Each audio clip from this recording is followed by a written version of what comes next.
Well, hello again, and welcome to episode 7. In the last episode, I concluded our conversation. Well, it's not really a conversation since I'm the only one doing the talking, but I ended up the video by saying that finding and experiencing inner peace and happiness is more a matter of what we need to undo rather than what we need to do. And what I meant by that is that we have to undo what one spiritual path refers to as the obstacles that block our awareness of love's presence. Love ultimately being God. When you think about it, the belief that we are separate and apart from each other and ultimately from God is what causes us to have all of our fears, all of our sense of lack, incompleteness, that something is missing in our lives. It's what causes us to reach outside of ourselves constantly for sources of happiness and peace that are external to who we really are. So we look for it in our relationships, we look for it in our material possessions, we look for it in our accomplishments, in our identification of ourselves as the characters that we're playing on the stage of the world. There's a very interesting teacher that you can find on YouTube by the name of Rupert Spira. He likes to use metaphors, and one of the metaphors he uses is that if you think of your true nature as being sort of like an actor, let's call the actor John Smith, who lives happily in a flat somewhere in London, and every night he goes to the theater and he performs the role of Shakespeare's King Lear. And he does a very good job of being King Lear every night on that stage.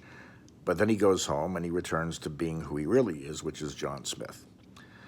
So one day he goes home and he forgets after the play that he's not really King Lear. And his friends come to visit him, and he's very depressed and very anxious and agitated, and he's telling them all about the problems that King Lear is having with his daughters, etc. And his friends say to him, "But John, you're not King Lear. You're not really King Lear. You're really John Smith.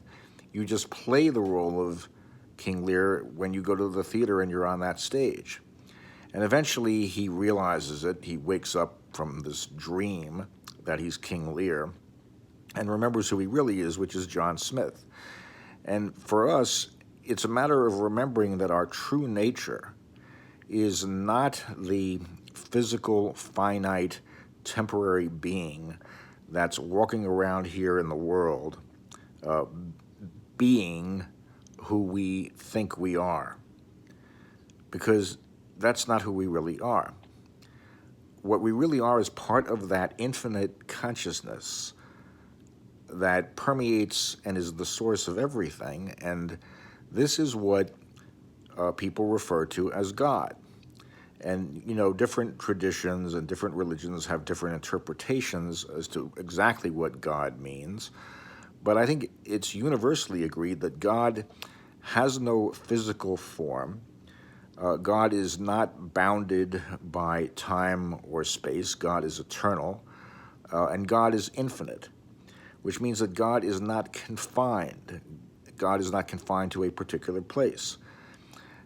So I would put it to you that if God is infinite, that means his creations, or its creations, or her creations, must also be infinite.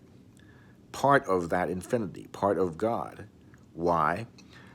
Because if God created creations that were separate from himself or itself or herself, those creations would be separate and apart from God, and God therefore would not be infinite, because there would be places or things or creations, people, whatever, that would be separate and apart from God, and therefore God would not be in them, and therefore God would not be infinite, but God would be finite and limited. And since God is not finite and limited, that means everything that is of creation has to be part of God. Now, this doesn't mean that we created God. God created us. You know, there's that saying that either God invented man or man invented God. Which is it? Has to be one of the two. Well, it is true that God created man, or that intelligent force that underlies everything in the universe, created everything in the universe, and everything of creation is a part of it. So the true essence and the true nature of who we are is part of that infinite consciousness, that infinite awareness or intelligence. So we're not our fleeting temporary thoughts or our fleeting temporary bodies. And once we understand that and understand our true nature, that's where our happiness is, and that's why we don't need to look elsewhere for it.